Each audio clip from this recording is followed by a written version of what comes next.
វីដេអូពីរដែលមុននឹងបញ្ចប់ឈ្មោះជានិស្សិតបញ្ញាបត្រជាសកម្មភាពនៅក្នុងដំណើរកម្សាន្តរយៈពេល2-3ថ្ងៃនៃសៀមរាបរបស់ខ្ញុំប៉ុន្តែខ្ញុំបានឆ្លៀតវិចកៅ graduate វិចកោនយកទៅថត pre graduate នៅសៀមរាបព្រួយមានបែបបាត់សាពី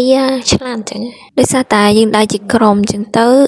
ការថតនេះក៏មិនមែនជាភាពងាយស្រួលប្រហែលដែរដោយសារតែ